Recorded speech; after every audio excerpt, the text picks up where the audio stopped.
you and your team members to live the lives you want to live.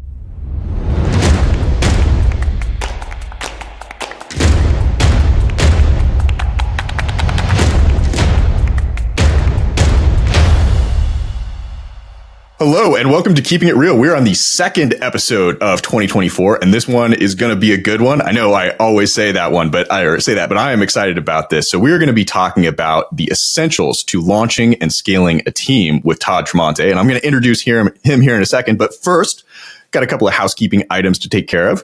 Keeping It Real is brought to you by Real Geeks. Hopefully you know who we are right now, but we are a technology platform and marketing solutions company that gives you all the tools that an ambitious agent needs to grow their business. And new for 2024, we have 4 new packages that have combinations of marketing and technology together that are designed to match where you're at with your business. So head over to realgeeks.com and check those out. And if you like Keeping It Real, do us a favor and go over to YouTube and subscribe to us there. If you're not watching us on YouTube, you're not getting the full experience, see Todd's face, my face, watch us wave our hands around to emphasize the key points. Todd's waving his hands right now. You guys probably can't see it because you're in like single screen mode. But it's a good time. Leave comments, interact with the community, and just generally join us. All right. So let me just intro Todd here. Not that he needs an intro since he has been probably the most frequent guest on Keeping It Real. But Todd has actually been helping Real Geeks customers grow their businesses for over 15 years. That is a substantial amount of time. Todd, I don't know, fill in the gaps for everyone that might be new here. No, I mean, I love coming on these things. The challenge of being one of the more regular guests is wanting to make sure that we constantly bring a ton of value to Real Geeks users and non-users that may be checking out the videos or the audio or the content. And I enjoy that challenge. But yeah, I've been a user myself for somewhere in that 15-year range, maybe just a hair under that. But really, ever since we jumped in, we have been really committed to sharing and learning from and with other Real Geeks users. And so that's evolved into lots of different things over the year, including a lot of Keeping It Real episodes and hosting some and being a guest on some. And then also obviously the annual conference, being super active in the Facebook group, and then just almost constantly interacting, calling, messaging, whatever, with other users. And of course, you guys behind the curtain as you build and create a better Real Geeks every day. So it's been a super fun journey. Doesn't feel like that long, but starting to add up. If you guys have attended, maybe if you haven't, it's more for the people that have not attended the unofficial Real Geeks user conference. Todd is really the guy that is talking about how to grow your business without losing your sanity. So this is going to be a good episode on, again, so it's January. We're all thinking about like how to hit our goals, So yeah, let's start with starting and hit us with your first tip here, Todd. Yeah. So I would just clarify that, I would not build a team unless your goal is to build a team that allows you and your team members to live the lives you want to live. Now, that sounds a little dreamy. I don't mean sitting on the beach, sipping Mai Tais all day long. I don't mean, private jets all over the world. Look, if that's what you're into, this can get you there. But what I mean is having a business that allows you to use your gifts and be purposeful and be profitable and make a difference and enjoy it, not despise your work and burn out and all that stuff, right? So I absolutely mean that. And so the first of the 5 essentials, and look, anytime anybody has a list and, life is complicated, so is building a real estate team. But I think everyone should have a team. And because of that, don't run away if you're like, I'm solo. I'm going to speak to you as well. But the first essential is establishing who. And there's a couple of ways to think about this. Who should have a team? And then who should you build a team with? So first of all, who should have a team? Not everybody. I just said everybody, though. So what the heck am I talking about, Chris? What I mean is this. Nobody should do this all by yourself. So we have to kind of define what a team is, right? Now, there's a million definitions of a team, and I'm not going to judge yours, and you can judge mine. I don't really care, whatever you want to do. My point here is this. No one should do this alone. So by that definition, I think you should at least have a team loosely defined as some people that you connect with, coordinate with, help each other out, preferred vendors, backups, that kind of thing. So in that regard, the who is everyone should have a team. On the other side, you probably shouldn't have a team if your definition of team is a bunch of agents and a bunch of staff and a bunch of complication, unless you feel uniquely gifted to lead people, solve problems, and focus at least as much, if not more, on the non-production side of the business, which I mean not representing buyers and sellers, motivating agents, keeping people accountable, bearing the risk or the investment of staff and technology. So I'll pause. It sounds like you have a question. Okay, yeah. So I'm like, this is a kind of a cool point, right? Because it's like when someone says, "Who's your team?" You're drawing out this gray space between my team could be the circle of people that I use to get business done. Right. Like everyone, which might be your title rep, your mortgage lender, your home inspector, the person that is like a stager, but you're both growing your businesses. So you spend a lot of time together thinking about growth and strategy and, ethics and all that stuff. Most of us, when we say team, we mean the second thing. We mean multiple agents, more than one person selling and earning commissions and producing. That is usually what I mean also. But I wanted to clarify that out of the gate because there's a lot of value here for you, even if you're not intending to scale out a bunch of people. That being said, the rest of the conversation here is going to be primarily about people that do want to build a team of multiple people selling, some support and some strategy there. But as boring as that beginning sounds, I want to give you permission, if you have felt burdened by the industry, that you're supposed to start a team because you've been successful as a, quote, solo agent. We, on our team at work, we're only a team, but I coach quite a few really successful solo agents. If you wrote it down on paper, they are not all by themselves, but they are also not hiring a bunch of other agents. They have agents that would show for them or back them up. They might have some transactional help. They might have some accounting help. They might have some marketing help. And so they are not doing it all on their own, but they are the only full-time, significant primary person in their business. But they have regular, predictable, reliable cooperation from some I'm getting excited here, Todd. I got let's have a marketing nerd moment here. So inside Real Geeks, I've been in the last quarter working really hard on our positioning, and it's between going to FubCon and going to the unofficial Real Geeks user conference. I had a bunch of time to go meet clients, face to face, have long conversations with them. And we actually have a name for this. We call this the ambitious agent, because we know that there's kind of the traditional agent that grows their network, grows their sphere, starts to grow their business by referrals.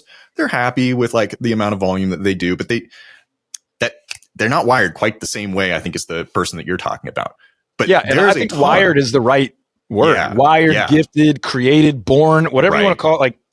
There's a natural giftedness. It can be learned, but you're going to be more successful if you are drawn to and want to lead people and create an organization. Some people talk themselves into it. If you've ever read Michael Gerber's book, The EMyth, this is what he's talking about. Because you do something well doesn't mean you should run an organization that does that well. So anyway, I like the way you said that. Right. Yeah, exactly. And so it's and it's not a value judgment, right? It's not saying that the traditional agent is better or worse than the ambitious agent. We just know there's some people that want to go out there and call, PPC generated leads. They're not the same. Not the same in terms of what's going on inside their head. So, I like this whole ambitious agent thing, and there's plenty of ambitious agents that are just solo killers. Yeah, making great money, loving their life. Again, we talk about building a team so that it supports the life you want to live. And that's true for anyone. If you're a solo agent, you should build a solo agent business that supports the life you want to live, a life of purpose and impact and income and freedom and all the things that we're all working for. By the way, if not, why would you do this? There's some incredible benefits. Real estate is hard. It's work, right? And it's not always the same. So that being said, the first essential is figuring out the who. Are you one of those who should run a traditional team or a scaled team? Secondly, if so, then who should you work with? Now, we don't have time today to break down precisely who you should work with, because that's different for different people based on gifts, abilities, ambition, desire, and all that. But I will say this: if you get this one wrong, you'll wish you had never started a team. If you get it wrong on who you team up with, who you trust, who you cooperate, who you depend on, you'll wish you had just stayed solo. It will be more harmful than helpful. So my quick action step recommendations here are: be really honest with yourself, your gifts, your abilities, what you love to do, what you hate to do. We take our coaching clients through some exercises to understand like what drives you nuts. We've done this at the conference a couple times over the year, right? What irritates you?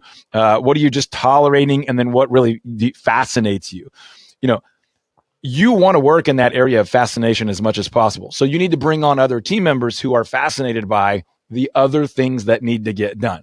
If you bring on 3 people just like you, and now you're a team of 4 of the same exact people, you're going to have some massive weaknesses and not deliver the value that you need to, want to, and are ethically bound to. So this is about understanding your gifts and abilities and your desires and your goals, and finding other people that complement you, not just people that will do the things you hate to do, but people who love to do the things you hate to do, and they hate to do the things you love to do. And now everybody loves what they're doing, and the client, don't forget them, the client gets 2, 3, 4, 5 people all doing what they love to do, and they get the best of 3 or 4 or 5 people or 10 or 12 people, as opposed to like all the different parts of you at varying degrees of excellence and desire, which is kind of dangerous. The one thing I'll add to that that's way more valuable than all of the complementary gifts and abilities that I just talked about is values. Before you build a team, establish your values as the owner and the team leader, and find people that share those values. Everyone's not going to share those values. That's fine. But the people that you work with in an interdependent way need to be in alignment, at least on most, if not all, of those core professional values, and maybe some personal values as well. So that's the who. That's the number one essential. If you get this wrong, you'll regret you ever even started a team. If you get it right, it can change your life and their lives forever. I love that you're starting here. You know, I think when you sit down and you talk to anyone that's had a horror story, it always starts with, yeah, I shouldn't have partnered with that person. And usually, and in real estate, it's so common to partner up. People just like rush into these things like, oh, it's a buddy. We used to help each other out. Now we're partners. Like, oh my gosh. I mean, it is not that simple. The success rate on partnerships is so low, it's almost zero. So to be very careful. Now, you might think of your team members as partners. I like it. I love the language. I love the idea. But on paper, someone's the leader. And so when you choose who to bring onto the team and partner with, team up with, you know, slow down before you speed up. You'll hear me say that a lot. Get this right. Clarify values, clarify gifts, clarify goals and ambitions. And then once you're rock solid, lock arms and go to battle together. And it can be a really incredible thing. Awesome. All right. Number 2. Second essential. What is a team? And what I mean by that is this is the what, right? So you can see where we're going. What is a team? Now, it might be different for you, Chris, than it is for me. That doesn't make either one of us right or wrong, but we need to define the team that we would want to build before we build it. This is absolutely essential. And if you think I'm just talking in circles, let me give you a couple quick examples. I know lots of people with lots of trophies that have been on lots of stage that have a different team every year. If that doesn't make sense to you, what I mean is one year they hired 34 buyer's agents. And the next year they decided everyone can do buyers and sellers. And then the next year, 27 of them walked out and started their own team. So they're now back to a small, profitable team. And they're always having to rebuild and rebuild and rebuild and rebuild and redefine and rebuild and redefine. The most common definition of a team in our industry is a really cruddy one. And it looks a little bit something like this. We share a logo, we share a copier, and maybe a website. I would argue that's not a team. But if you decide that is a team, that's okay. But you need to know before you go do the work of building it, what are you building? I would say no two teams are the same. Now, if you follow the millionaire real estate agent model, you know, you might share a lot of models and have a similar team. If you're all at the same brokerage and there's a 5-point plan for team building, you might have those same 5 points of your team. But people are different. I wrote a report years ago called The Commoditization of Man. I sort of jokingly gave it this like academic title, but the point is people are not commodities. We're all different. We have different gifts and abilities. We deliver different values. So before you build a team, decide what is the definition of team? Is it all agents? Is there a lot of support staff? Is it inbound lead generation? Is it outbound lead generation? Is it primarily repeat referral oriented? Is it in office together? Is it outside? Is it loosely connected? Is it virtual? Is it heavily connected?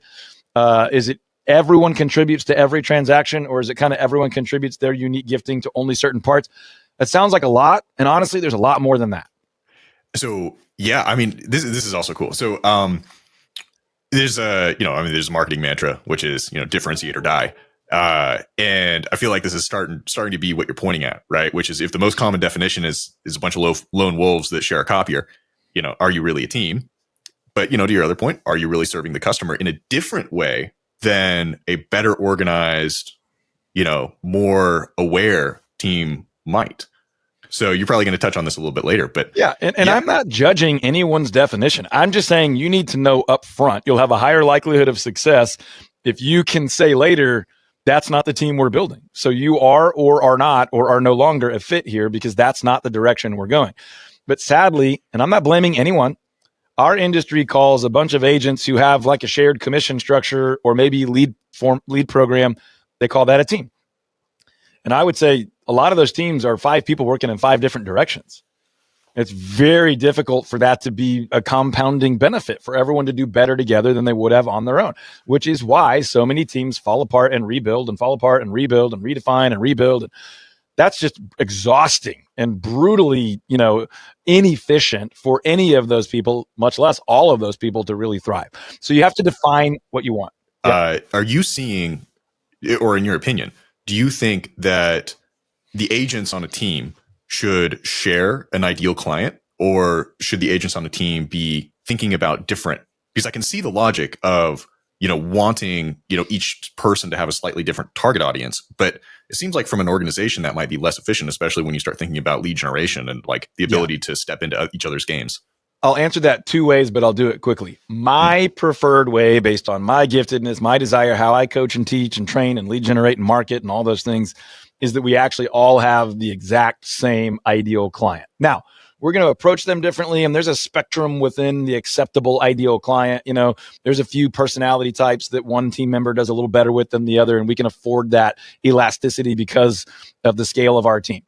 But I don't want an agent whose ideal client is a first-time buyer and another client whose ideal agent is a 5 million and up on the same team. Not that we couldn't tolerate and allow for that, and we can work both clients, but we want to have shared momentum, language, energy, effort, all pointed in the same fairly precise direction, because it's going to create more opportunity, more consistency, more of the same messaging. We're going to get better and better and better and better at serving that client as we spend more time obsessed with that client and what's valuable to that client instead of 5 clients. That doesn't mean we can't have 2 or 3 different niches or niches that we serve as a team of 10 or 11 or 12. But it does mean that we don't have 8 or 9 different clients that we're each individually going after, because then we don't have that compounding benefit of messaging, marketing, client care, staffing, and all that good stuff. Does that make sense? Yeah, exactly. So what I kind of hear you saying is like, because you share a target client, the other parts of your team, right, which might not be the agents, are going to get better and better and better at serving that ideal client, because they're just going to see a lot more of them. It's not like new random stuff's going to get thrown at them by each individual agent on the team, so that the organization as a whole gets like lean and mean and efficient.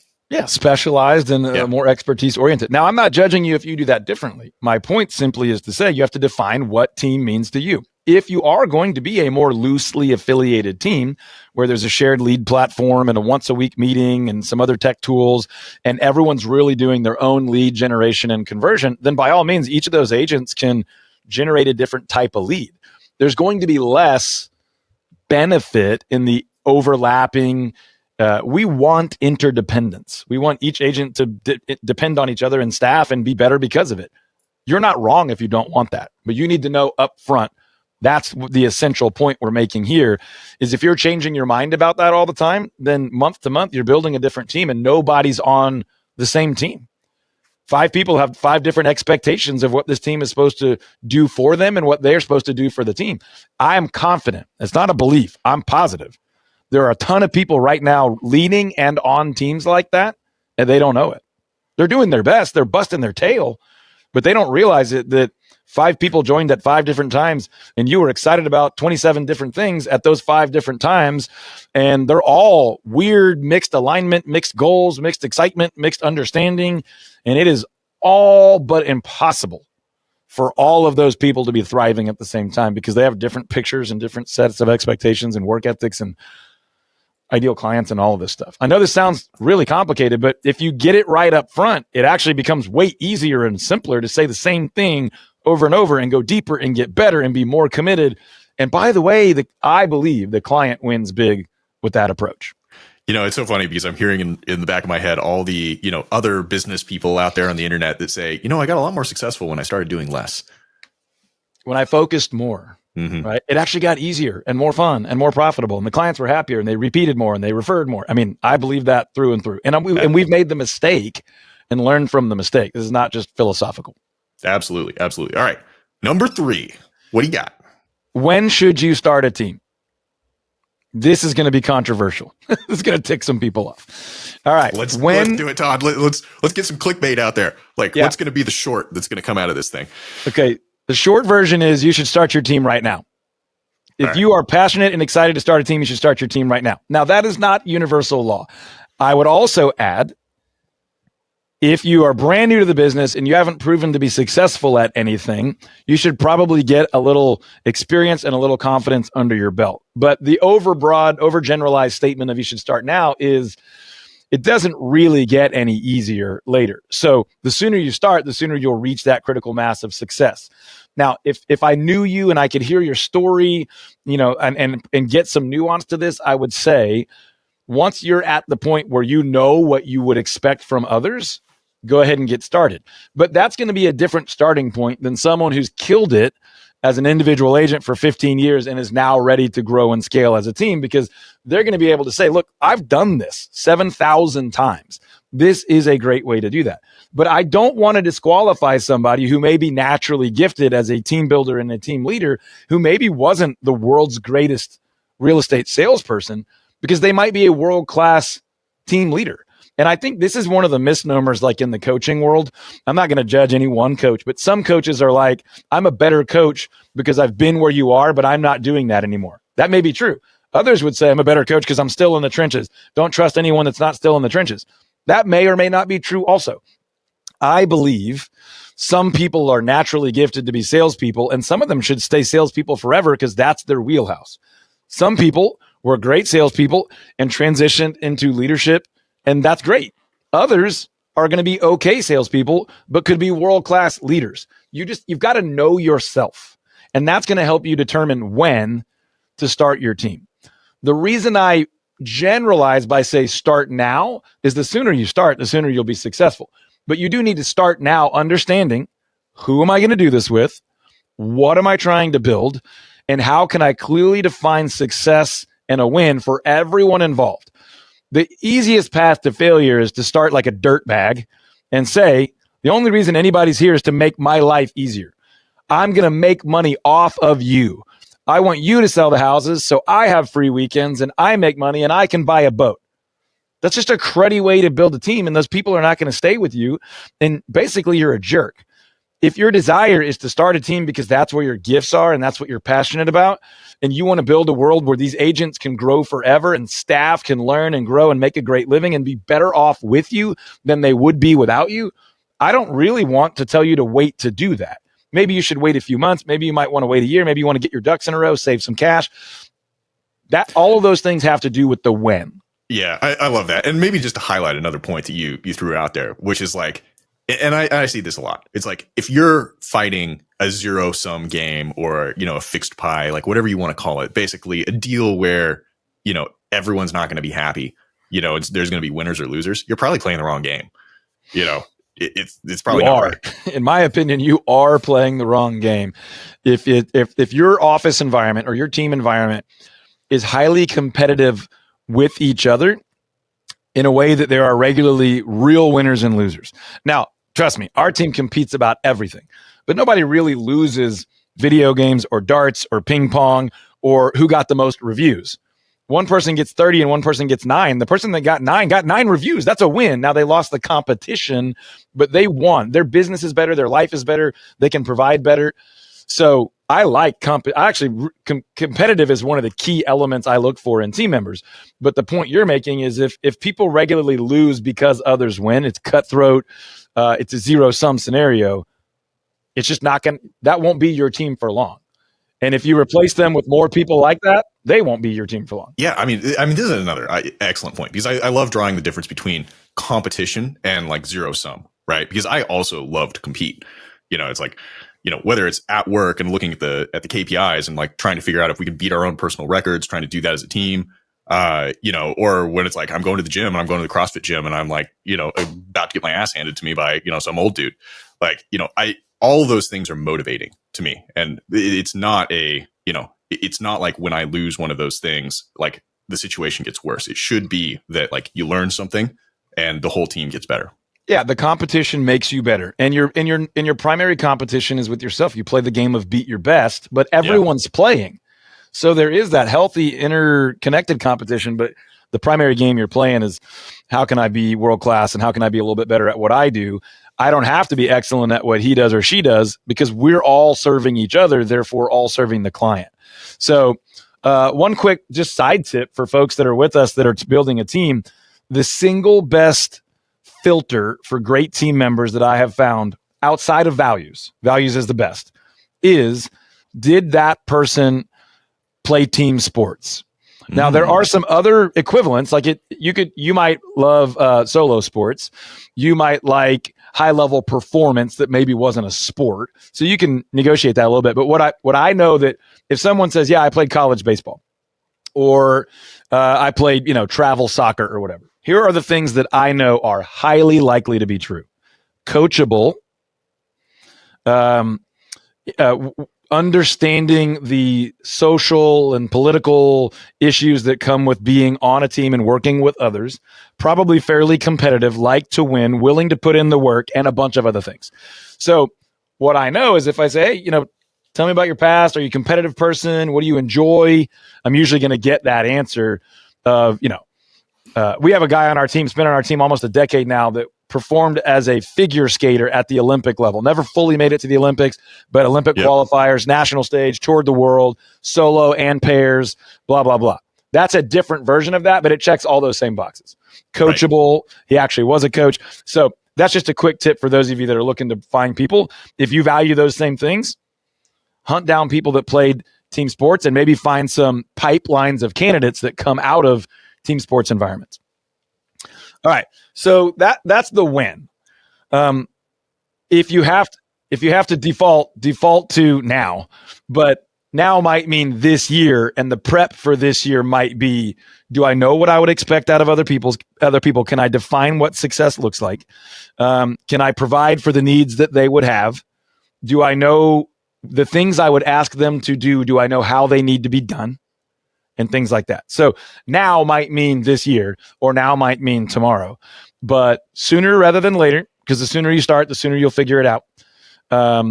But understand what success looks like and what needs to be done.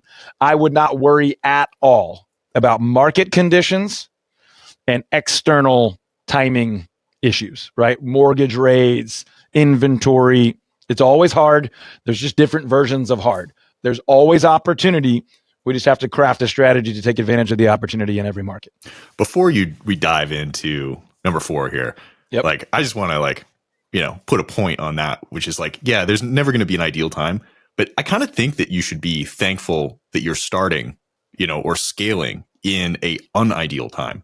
This is sort of like the summer babies versus winter babies, type analogy, where it's you're going to learn so much more in an adverse climate.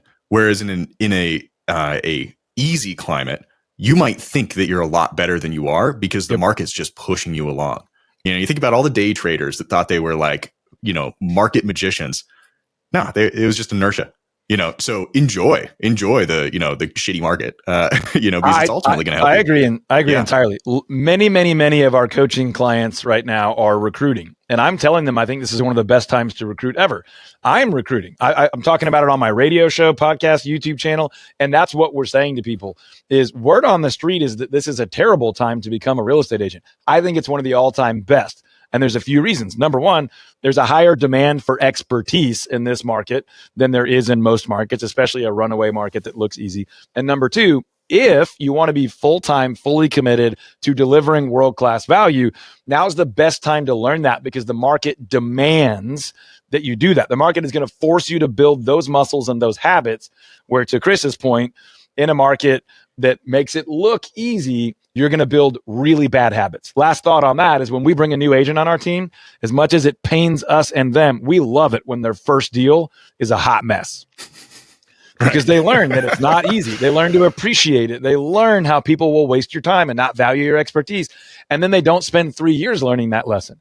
We do not like it when someone joins the team and they're like, oh, I got 2 layup referrals for $800,000. You're like, oh, their picture of how this works is so delusional. So anyway, yeah, couple quick tips. Come on, let's face it. You think back and you reminisce about the things that went sideways.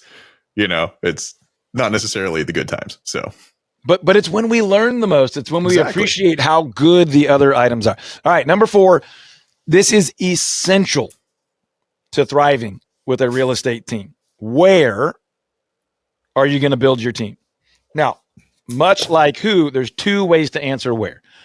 Where geographically, or where are you going to be focused? And the second version of that might be psychographically or industry niche. Is it residential, commercial, industrial? Is it leasing? Is it sales? Is it high-end sales? Is it townhomes? Is it condos? Is it on the lake? Is it east side of town, west side of town, this zip code, that zip code? I don't have the answer to that to you, but I want you to have an answer to that. And this is one of the things that I painted myself into a corner about fairly early on in my career. So I think I've mentioned that we have a radio show. I think I've mentioned that we do YouTube and other things. Because of the scale and the reach of those media, we have covered too much geography. I'm in Dallas, Fort Worth. We have an office on the Dallas side. We have an office on the Fort Worth side. But altogether, we are a team of 11 or 12 people. We are not trying to be a 37 office big thing.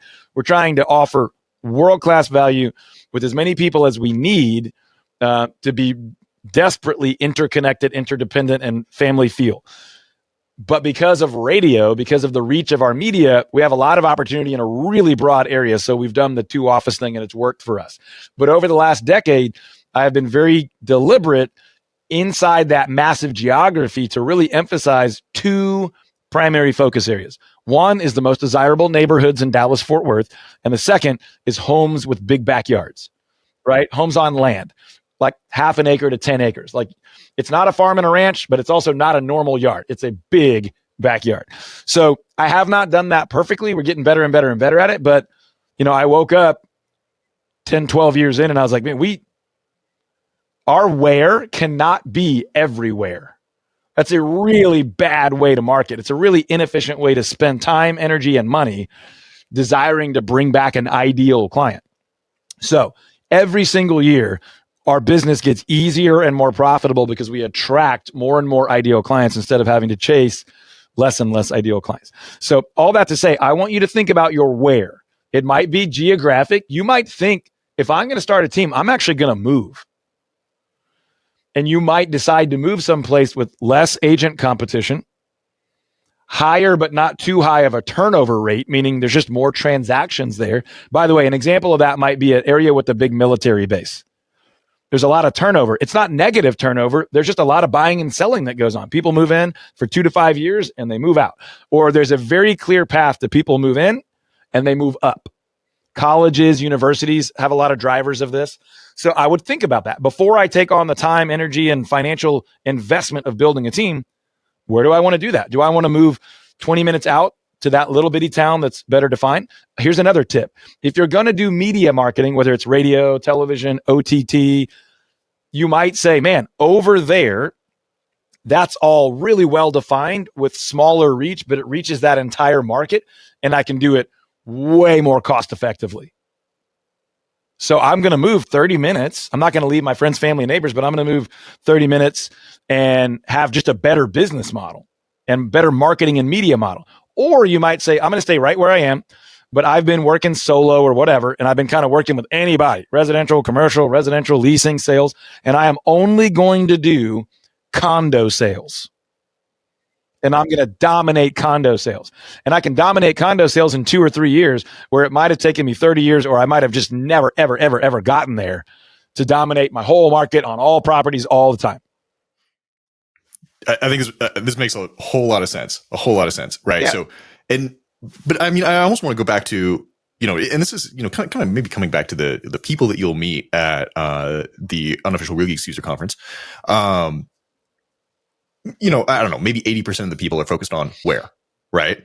But the very interesting conversations that you have are the people that are doing the other thing that you mentioned, which is like the psychographic where, or the target market, or it's a specific type of client that they're looking for. It's like, it's the tech bro relocating from California to Austin, or it's like the person that wants to leave Texas, or, I think the thing that you mentioned that was kind of interesting that was both was like military, like moving to and from. That is very interesting. Recently, recently I've been talking to a couple of Keller Williams people that kind of focus on sort of like lower level celebrities that are like moving around and the particular challenges that they face. So yeah. I mean, what we're talking about is niching or niching or whatever. But my point is this. I like niching. I do too. I think we pronounce words in our language. Otherwise, it's very difficult to pronounce every word in every other language. But that's just a beef I have with literally everyone on my team. It comes up at every coaching mastermind. It's one of the jokes we have. But the point we are making is you can grow a team, grow a brand, grow trust, grow a marketing campaign so much easier, faster, and more affordably. And by more affordably, I mean time, energy, and money if you focus it.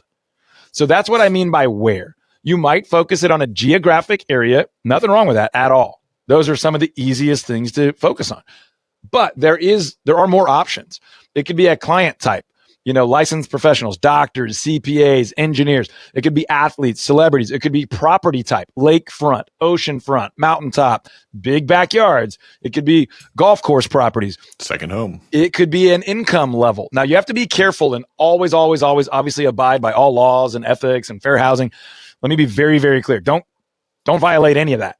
But you can still focus on who you serve best, who you enjoy serving, what you know most, and narrow the field so you can help those people more instead of helping a ton of people less effectively. So we keep getting better and better and better at that, and we keep reaping the rewards. And our coaching clients are better than us at it because we help them get there faster because they started at a smaller scale or they launched a team with us. By the way, we've got like an hour-ish here to talk about all this. Everyone in our coaching group, and then we actually have selling some tickets to an event that we're hosting like next week, kind of late, but we're spending 2 days on this. And the reason I share that is simply to say, this is a career-long conversation of coming back and going, do I have all the right people? Do I have my who right? Is now the right time to grow the team? Is now the right time to shrink the team? Whatever. All these essentials, we're always reevaluating. We're always getting better. But I want to make sure we get all of them to people. And if anybody has any interest in that event, let me know. Like, you have a few days to figure it out. We have, we could fit you in. But do you think we effectively wrapped up the where? Did we fully answer that, Chris? I think we nailed it. So I'm guessing that why is going to take us home. So why is going to take us home, but why is like a 20-year conversation. Okay. We're not going to nail it in 5 minutes? Yeah. So Todd, I thought you were going to tell me what I was supposed to do with my life, like why I'm here. Yeah. I'm going to give you a few nuggets on why, but I would also like to give you a few just what do I do? Right? So let's talk a little bit about the what, and let's talk a little bit about the why. There are a million reasons why you might want to start a team. Let's talk about a few reasons why you shouldn't. Okay. Ooh. So you should not start a team because that's what everyone expects you to do. You shouldn't start a team because you've fallen into the unbelievably harmful and dangerous lie that if you're good at something, you should run a business where you lead other people to do that thing. I'm telling you, go read Michael Gerber's book, The E-Myth. I prefer The E-Myth Revisited. It's the updated version. The E-Myth is the entrepreneurial myth. And the myth he's talking about is the myth that because you're good at the technical work of a business, you should then run a business where that technical work is done. But it forces you to become the technician, the entrepreneur, and a manager. And you might not have the entrepreneurial and managerial gifts, even though you were really great at the technical gifts. Luckily, real estate is a business where you could stay in the technical role for 50 years, make an incredible living. You don't have to be a manager or an entrepreneur to have a great life and run a great business. And Todd, let me just throw a link to another Keeping It Real episode. The last episode that we did of 2023 was with an agent named Harris, who's up in Vancouver, Washington. And this is exactly his story. He's technically an amazing real estate agent. He could have scaled his team and brokerage to an infinite degree, but he decided that that was not his calling. And he wanted, like, very purposefully oriented his business to the things that he liked doing. Yep. And I would imagine on paper, I could still define him as a team because he's got some resources and help. Most definitely as a team, yes. But he's not burdened by, in his mind, based on his giftedness and desires, managing 8 or 9 people that look to him day in and day out to provide the motivation and energy and training and equipping and guidance and vision and leads and all those things that he doesn't want to do. We have a guy on our team. He's about to celebrate 9 years, maybe 10. I think it's 9 years on our team, like this week.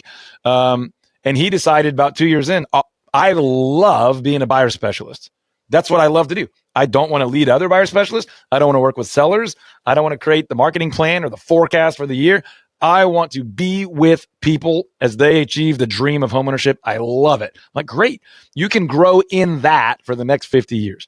You're not going to grow out of that. So that's where I would say the why is sometimes best defined as why not. If those things, the leadership, the guidance, the vision casting, the maintenance and accountability around values, if that doesn't sound exciting and fun to you, don't do it. Okay, Todd, because I think you're going to have a good answer to this. There's this gravitational pull that people feel, and I think it happens in all professions where they say, yeah, but I think that I can make more money if I make X step. And it seems like that's the KPI that people equate with success. Yep. Bust this for us. Yeah. So let me give you a quick example. I've been fortunate over my 20 plus years in the business to be in the room, in the masterminds, on the stages with the best of the best, top agents, top brokerage owners, team leaders, coaches, all of it. And many, many, many, many of them miss the days when they were at the size and scale where they were super profitable and had all the freedoms. Why? Freedoms that they dreamt of when they started a business. Somehow they went too far, got too big, overcommitted, and they missed those days. Here's my quick little story. I'm not going to name who it was, but one of those awesome, amazing team leaders built multiple other verticals in their business and called me at one point and said, hey, I would like you to be the representative of one of these big things we're doing for the Dallas-Fort Worth market. And I said, hey, can I think about it for a few days and get back to you? He said, yeah, great. I called him after a few days and I said, hey, man, I'm so humbled that you offered it to me, but I'm going to pass. And he started laughing. And I was honestly a little bit ticked off. I thought he was laughing at me. And he started, and he stopped and he's like, man, I knew you were going to say no. And I'm so encouraged that you did. I said, well, hold on. What do you mean? He goes, you get it. You're at the scale of maximum profitability, maximum freedom. You love what you do. I know you've been doing it well for years or I wouldn't have offered this to you. And doing what I just asked you to do is probably going to pull you away from that. He's like, I would love to work with you. I'd love to do it, but I totally get why you didn't do it. And I wish more people got it. Okay. So I'm not bragging on me. Maybe I made a mistake. Maybe we would have, experienced a bunch of amazingness, but I believe this so much that I say no to a lot of things that would stroke my ego, get me in front of more people, sound really cool, look really cool, because I genuinely believe you have got to know why you want your team or your business. I want it because I feel literally gifted and called by God to invest in the lives of leaders. And everyone on my team is leading their families, their children, their communities, their neighborhoods, their clients. And I love that leverage. I nerd out on it. I'm overexcited about it. I read all the books. I go to all the things. And as soon as I learn it, all my brain says is, who can I share this with? Who can I teach it to? How can I expand that? How can I put this in the context of our team? That's why I love doing stuff like this. I know for a fact that's where my gifts are. That's why I want to do it. And I've been affirmed in that by my team members. They're like, dude, I'm so glad you do this because that sounds exhausting to me. Right? I'm like, great. Then you're where you're supposed to be and I'm where I'm supposed to be. So that's a little bit about why not to have a team and why you should have a team. Let me add one thing. You might get a kick out of this, Chris. Our very first Real Geeks conference ever that we hosted here in Dallas 6 years ago, maybe 7 years ago. I really upset a guy. He got up day one of a 3-day conference left, drove home multiple states away, and then called us and asked for a refund. Now, we gave him the refund. I thought his reason was insane, but we gave him the refund. His reason was I had offended he and his wife by the following statement.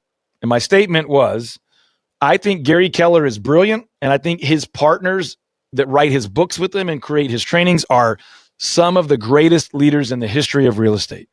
And I do not blame them. But I think the book, Millionaire Real Estate Agent, and the context around it has caused some people to misinterpret it as your journey should be buyer agent, then listing agent, then lead a team, then, whatever it is, own a market center, then own multiple market centers. It's this ladder effect that I'm always supposed to go to the next title, the next job. To be clear, that's not what they say.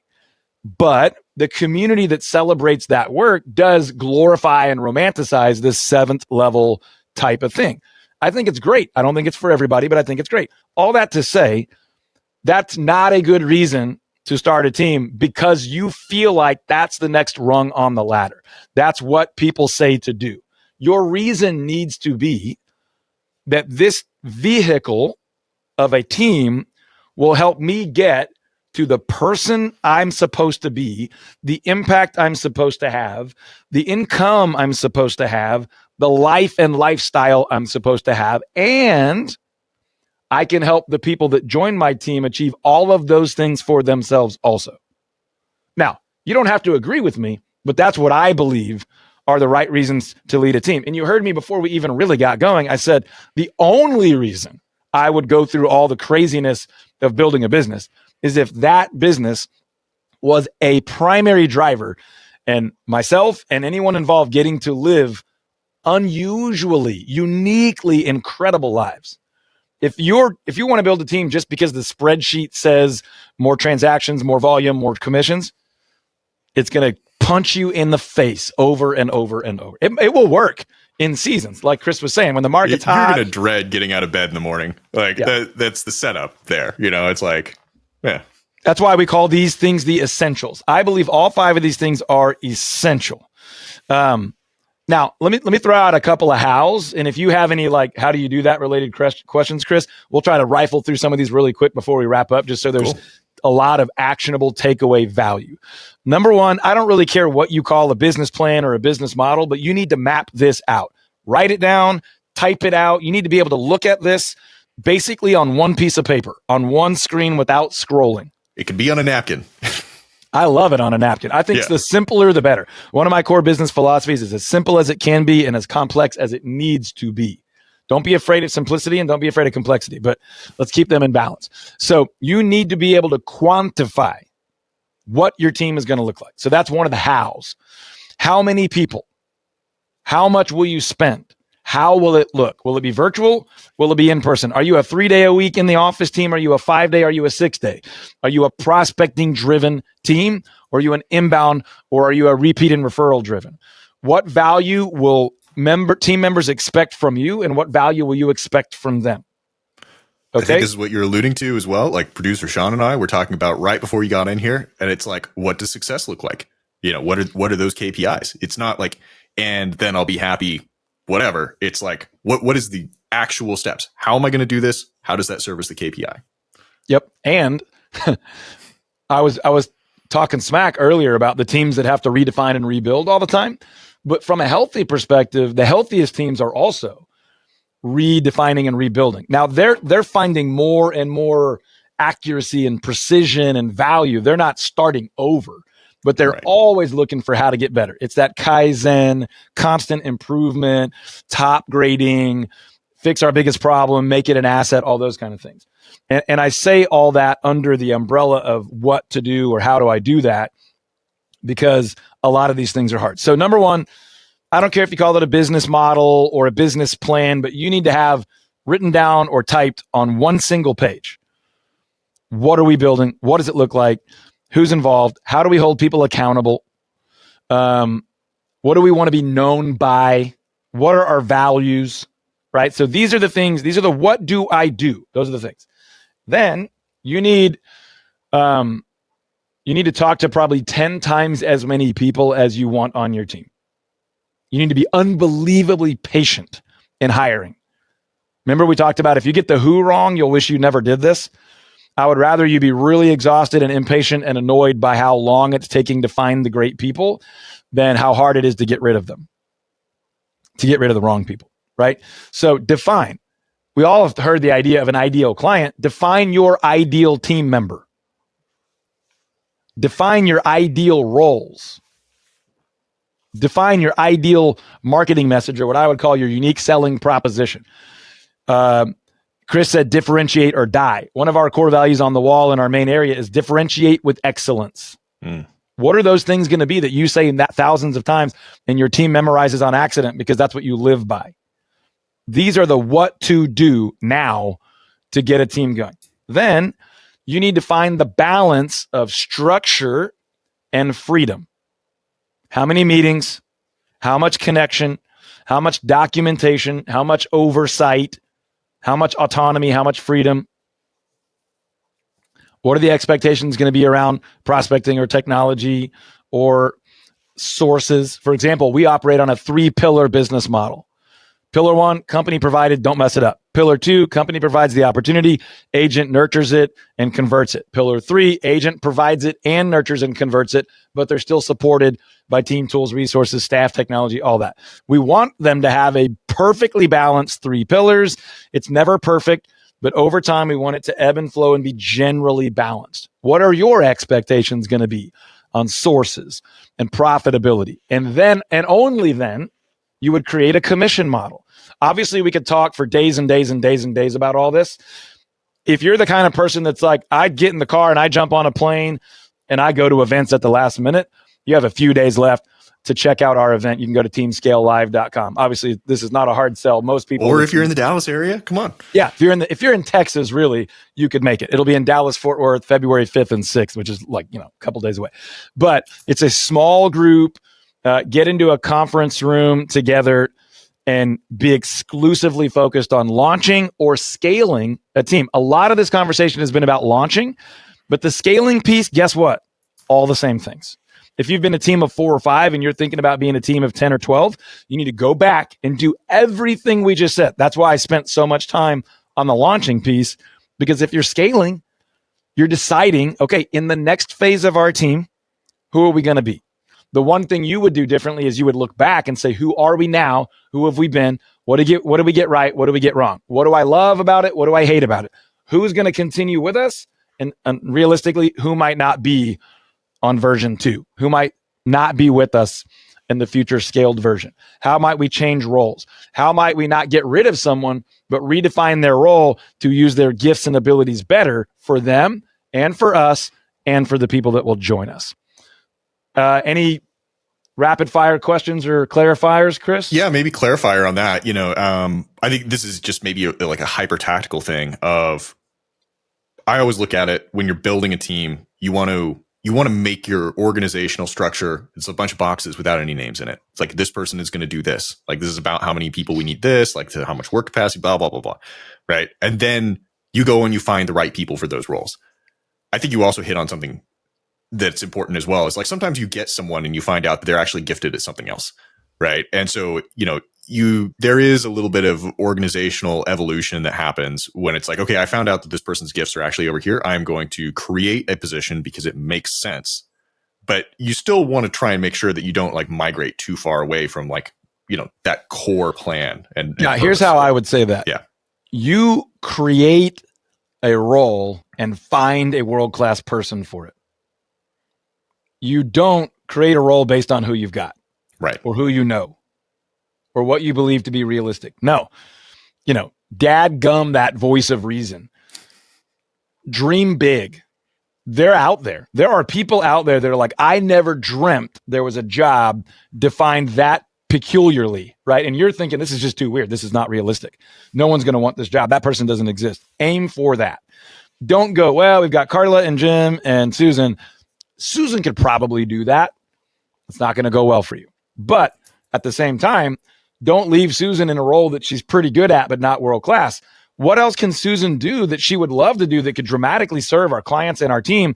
that we haven't been doing. Could we expand that role? Could we all benefit and her love it even more? That's putting people in a position to use their gifts to their maximum ability and value to the client. That's not shoehorning someone into a job that's not really the best fit and hoping it works out. Those are two very, very different things. I loved your comment about like talk to 10 times the number of people that you need.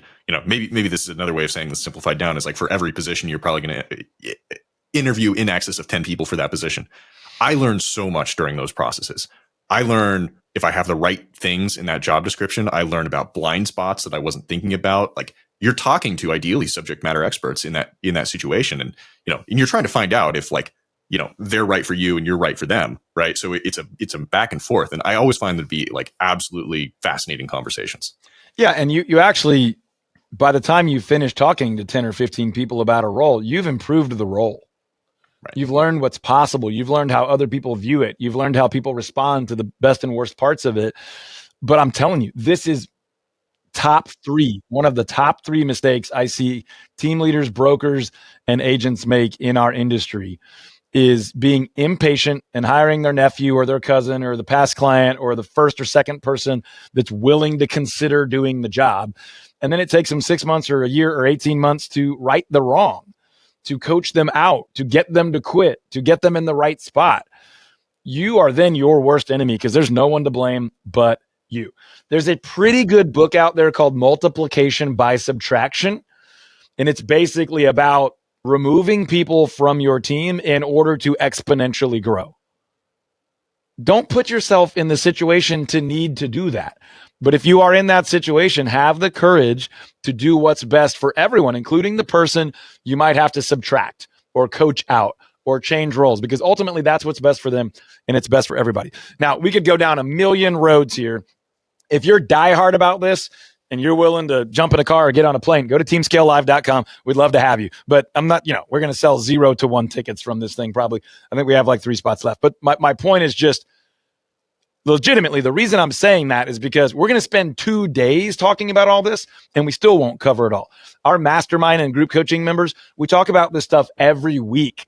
We get together for 2 days, 3 times a year. And this is the bulk of what we talk about, is like, I need to make a hire. I need to get rid of someone. We keep trying and we're not getting it right. So we need to back up and redefine what we're building. We need to redefine our marketing plan. One last what or how to thing is, you need the following 4 systems in your business, no matter who you are, period, end of story. You need a marketing system. You need to identify the market you want to serve and somehow attract them to your sales system. And then that sales system is intended to convert to get clients, not all, but to get the clients you want out of what your marketing system brings you. Then your sales system is going to deliver clients now to your client care system. And your client care system is a forever and ever and ever and always system. You care for them forever, even after you've made your commission. And then all of that sits on top of number 4, which is your operational system. Before you build a team, you need to have defined pretty clearly. You can continue to add precision to that clarity later as you grow, but you need a marketing system, a sales system, a client care system, and an operational system. I mean, these are the things we coach on every single day. And I'm giving it to you because I see so many teams die and struggle and die and rebuild. Last thought is, there are a lot of teams that are really brokerages and brokerages that are really teams, and a lot of people really struggling because they're living in the no man's land in the middle. They have the brokerage that's connected kind of like a team, or the team that's really disconnected, more like a brokerage. And the owner wants more connection, but that's not the business they've set up and the expectation they set. Or they want less of the burden of leadership, but that's not what they've set up. That's not what they built. That's not what they offered to people. And they're stuck in the middle. And I'm telling you, they're never going to get it right until they redefine, reset expectations, and potentially, maybe, start over. Todd, this has been awesome. I wrote a YouTube ad a couple weeks ago, and it's, some people might see it airing out there, but basically the gist of it is like, Real Geeks can provide the technology and the leads. Like the copy is something to the effect of, we can't do the hard work for you, but we can multiply your grind. And so I love having guys like you on here that can really break down the, like, what is happening inside these businesses, like outside of technology. Like, okay, you got the CRM, you got the leads. Now what? right? So this is absolutely the invaluable stuff. soapboxes that I basically live on top of are wanting someone else to call all your leads and wanting the technology to do everything for you. Look, some technology is better than others. I'm obviously a Real Geeks user and have been for like a huge chunk of my life at this point, right? Like 14 or 15 years. That doesn't make it perfect. It makes it the best thing I've found, and I've looked at everything. But my point is to emphasize your point is that technology cannot generate, convert, care for, and operate all your clients in your business. It can make it a heck of a lot easier. It can create massive efficiency. It can set you up. By the way, it's one of the most attractive things if you're recruiting people to your team. I can go, look, you should not join our team because of the leads, but let me just open up the back end of Real Geeks and show you. I got 57,492 leads, and 800 of them were active in the last 48 hours. Whatever those numbers are for you, that's a heck of a recruiting tool. By the way, I can also say, here's what this thing's going to do for you while you're asleep and on vacation and other team members are backing you up. But staff, like, we have the technology, so you don't have to do this all manually and blah, blah, blah, blah, blah. But I know there are services that can do some of these things for you. But sometimes Chris, I wonder, like, what are you expecting to do? As the owner or the agent, like, all I see is you post and complain and gripe and talk about, will they call for me, and will they show for me, and will they do the contract to close for me, and will the website do the email for me? And I'm like, what would you say you do here, right? Like, well, you're simplifying like a complex topic, which is, like, let's talk about the value chain and where the value is actually created and delivered, right? So, again, I love this episode because, a great piece of technology does not replace the who, what, when, where, why of, why you exist, right? Like, you still need to come up with the way that you are different from all the other teams in the area and all the other agents in the area. Yep. And then the technology, once you've done that, once you've addressed these essential items. Once you've done that, the technology is going to give you a competitive edge. But again, it's a competitive edge. Yeah, my point, though, is technology can help you without this stuff. But if you do these things, that's when you start to see the 5, 8, 10, 20x ROI on your technology. Because you've got the fuel to pour into that engine and let that baby hum, let that baby roll. Otherwise, You're just plodding along, underutilizing the technology, and you're the biggest obstacle. So that's not an ad for Real Geeks, but I guess we backed into one because that's how I approach it. I don't even use every feature that Real Geeks offers. I want it to support us as we go do what we're uniquely gifted to do. And by the way, what we love to do, and that's kind of the whole thing about the team fit and different team members, is getting the right people together to do the right things with the right systems and the right plan. And if you put in that work on the front end, I promise you, it can be really fun. We just posted a bunch of segments from the wealth building keynote I did at the Real Geeks conference last year. This is how you build wealth and enjoy the freedom. Is you get these things right, you let the technology work, you let people do what they're gifted at, and you do the thing you're gifted at, and then you're not always trying to avoid the work because everybody's getting to do the thing that they feel loved and gifted and called to do. So anyway, I'll stop. All right. We're starting to get long here, so let's wrap this up. Todd, this has been amazing. Thank you for coming on. I'm Chris Whitling. I'm at Real Geeks. You can head over to realgeeks.com if you want any more information. And also, like I said before, hit that subscribe on YouTube. Like, just do that one thing. You'll get to watch us, get to see us wave our hands around, get to see that one of us has an amazing beard that might not make it to the next episode, or what books we're rocking in the background. So yeah, join the experience. And with that, I'll catch you in the next episode. Thanks for having me on. This was a blast.